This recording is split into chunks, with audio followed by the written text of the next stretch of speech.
Welcome to the Better Eye Health podcast with Damon P. Miller II, MD. This particular podcast is an excerpt from the weekly conference calls. Dr. Miller focuses on different topics connected to the Better Eye Health program. The topic of this session is about the prevention of macular degeneration and ARIDS vitamins. Here is Dr. Miller.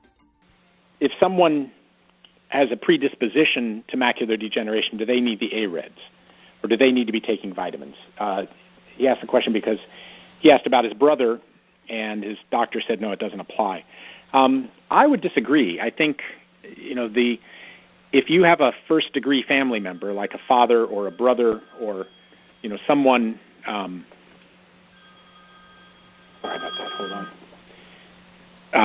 If someone in your family, a close relative, has one of these genetically determined eye diseases, you could be at risk. You may have an abnormal gene too, just nothing has shown up yet. And one of the best things you can do to prevent this gene from ever being expressed is to really do the best job you can to take care of your health. And we'll talk a little more about this next week, but if you read the dietary recommendations for the American people that are put out by the National Institutes of Health and the Department of Agriculture, what recommendations do they have for what people should be eating, what a healthy diet looks like.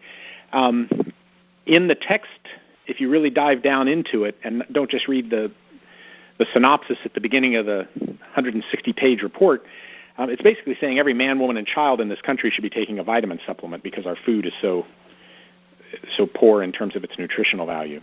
So I think, part of the basic thing we recommend in terms of prevention is taking the basic protocol of vitamins.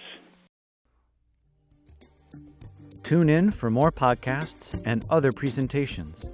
Go to www.bettereyehealth.com. There is hope for sight.